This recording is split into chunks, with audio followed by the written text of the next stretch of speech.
Como ser dirigido pelo Espírito de Deus. Livro de Kenneth Hagin. Capítulo 3. Consciente do Espírito. O mesmo Deus da paz vos santifique em tudo, e o vosso espírito, alma e corpo, sejam conservados íntegros e irrepreensíveis na vinda de nosso Senhor Jesus Cristo. 1 Tessalonicenses 5 verso 23. Paulo começa com o íntimo, com a parte mais interior do homem, o âmago do seu ser, e depois chega ao exterior. Apesar disto, a maioria das pessoas citam erroneamente este versículo. Dizem, corpo, alma e espírito. Por que colocam o corpo em primeiro lugar? Porque estão mais conscientes do corpo do que do espírito. As coisas naturais significam mais para elas do que as coisas espirituais. Sendo assim, colocam as coisas físicas em primeiro lugar.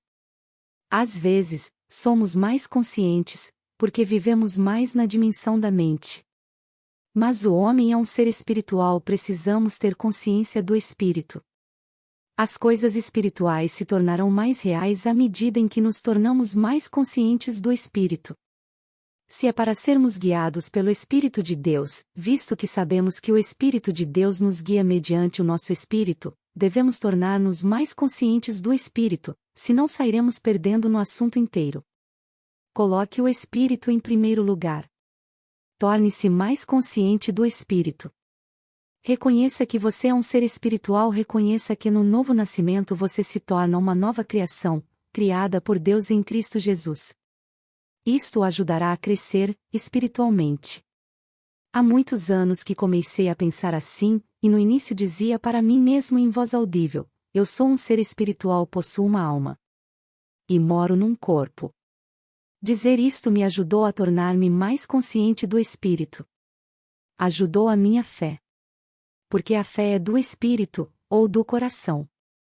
Capítulo 4. Qual a diferença entre o espírito e a alma? Porque a palavra de Deus é viva e eficaz, e mais cortante do que qualquer espada de 2 gumes, e penetra até ao ponto de dividir alma e espírito. Hebreus 4 verso 12. O espírito e a alma não são a mesma coisa. Há muitos anos, lá no começo da década de 1950, comecei um estudo intensivo sobre este assunto. Obtive livros dos principais institutos bíblicos e seminários, tanto pentecostais quanto denominacionais, para ver o que ensinavam a respeito do assunto do homem. Nenhum deles me satisfez. Nenhum deles era realmente bíblico. Eram como diz a Bíblia, em parte. Perguntei aos estudiosos bíblicos e ministros de destaque em toda a nação. Você reconheceria alguns dos seus nomes, se eu os mencionasse. Até mesmo ouvi alguém perguntar a um dos ministros mais conhecidos de nossos dias: qual é a diferença entre o espírito e a alma? Pareceu assustado e disse: pensava que eram iguais. Foi esta a resposta que ganhei da maior parte dos ministros aos quais perguntei. Como, porém, poderiam ser iguais, a mesma coisa? Paulo, pelo Espírito de Deus, diz que podem ser divididos pela palavra de Deus. Se é possível dividi-los, não são a mesma coisa. Somente a palavra de Deus pode dividir o espírito e a alma, no entanto. A razão por que não temos conseguido distinguir entre eles é que não temos escavado com profundeza suficiente da palavra. Há muitos anos, no oeste dos Estados Unidos, houve o que chamamos de corrida pelo ouro. As pessoas se apressavam em ir para o oeste. Iam para enriquecer rapidamente. A maioria delas tiraram um pouco de ouro dos riachos com bateias de garimpeiro. Algumas acharam umas poucas pepitas espalhadas no chão. Mas se alguém realmente quisesse fazer fortuna, tinha de escavar à sua procura. Você pode ir deslizando pela superfície da Bíblia e garimpar um pouco de ouro aqui e ali, e até mesmo achar uma pepita ocasionalmente.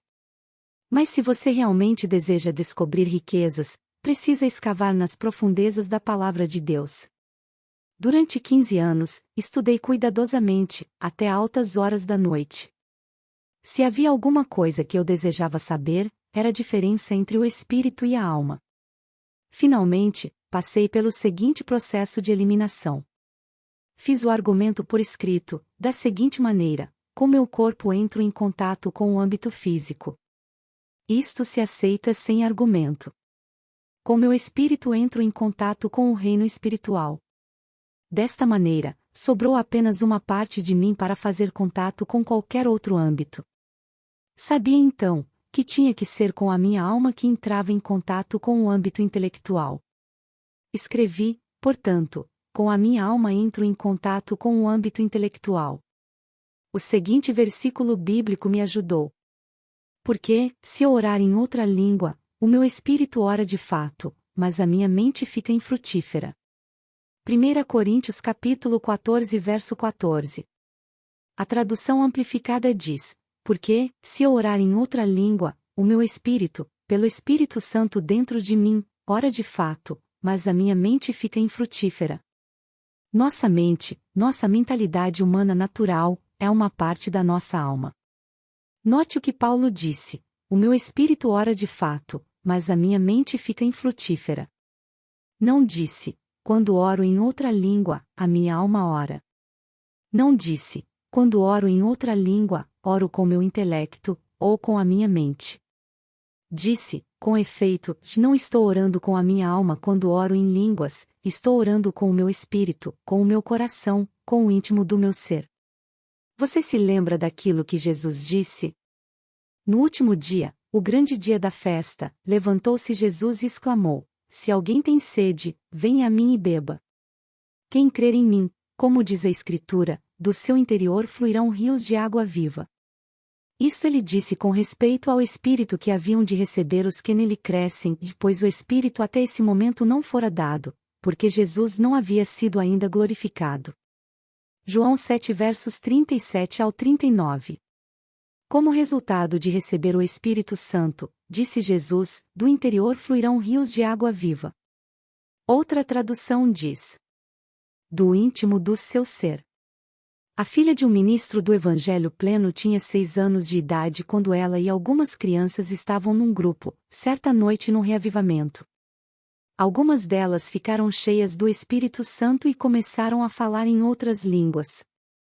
Esta menina de 6 anos de idade foi correndo para a mãe, segurando o estômago, dizendo: mamãe, mamãe, isso surgiu diretamente do meu estômago. Ela estava sendo bíblica. Estava falando em línguas a partir da barriga, do seu espírito, do íntimo do seu ser. É dali que surgem as línguas, o Espírito Santo que reside no seu espírito dá ao seu espírito a capacidade de falar, e você pronuncia as palavras. Agora, considere em conjunto estes versículos bíblicos. O espírito do homem é a lâmpada do Senhor, a qual esquadrinha todo o mais íntimo do corpo. Do seu interior fluirão rios de água viva. Todas as orientações que já recebi vieram de dentro do meu espírito, e a maioria delas veio enquanto estava orando em outras línguas. Você pode entender por quê. O espírito está ativo enquanto oro em outras línguas.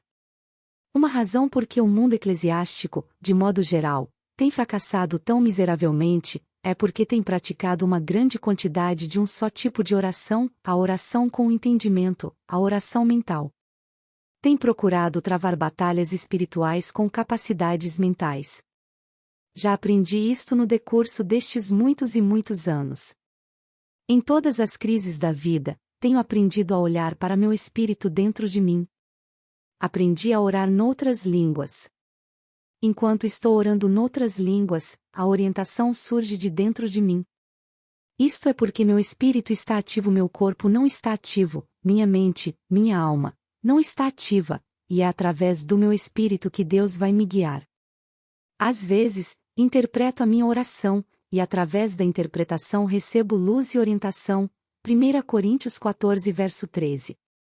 Mas na maior parte do tempo, não é assim. Na maior parte do tempo, exatamente enquanto estou orando em línguas, de algum lugar lá no fundo do meu ser, posso sentir algo subindo dentro de mim. Começa a assumir jeito e forma. Mentalmente, não posso dizer a pessoa alguma como sei disto, porque meu entendimento nada tem que ver com ele. Mas, no fundo do meu ser, sei o que devo fazer. Sigo isto. Escuto o meu espírito. porque o espírito do homem é a lâmpada do Senhor.